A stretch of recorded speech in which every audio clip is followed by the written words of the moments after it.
Lately. We're getting some headlines here from the Atlanta Fed president, Raphael Bostic. Steve Liesman has those for us. Morning, Steve. Good morning, Sarah. Yeah, Raphael Bostic saying a time of uncertainty is, quote, no time for significant shifts in monetary policy. He's the first Fed person to talk after the jobs report this morning. He says he still fully supports the wait-and-see approach to policy. Uncertainty, he says, persists in every area that central bankers care about.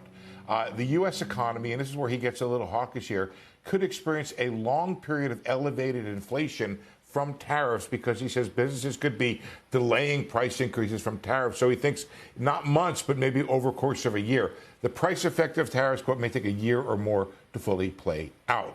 The risks of inflation expectations becoming unanchored, something he's concerned about. Absent the tariff uncertainty, he'd be comfortable with the inflation outlook the way it is. On the job market, his labor market remains broadly healthy, but signs do point to softening. The hiring pace has slowed and takes longer for job seekers to find work. Unemployment remains low, but he doesn't see any serious signs of labor market deterioration. Leaving it there, except to say he sees some evidence, Sarah, that the momentum in the economy is slowing, noting that weaker consumer spending in May. Sarah? Steve, I'll pick it up, and great to see you, by the way. I mean, obviously, the market expectation now for a July cut are right down low single digits. I mean, does that tally with your analysis on these numbers? The numbers this morning were good enough to make that highly unlikely?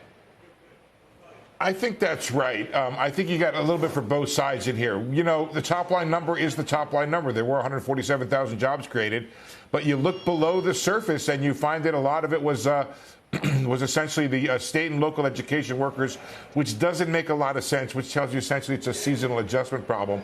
Almost every report, and I feel good about this because I took a little grief this morning, Wilf, when I had a somewhat more negative take than the crowd on this, was every report I think is noting this government hiring being such a big part of it.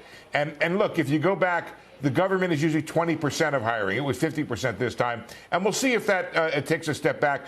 If the president wasn't firing on the federal level, Wilf, here's what would happen.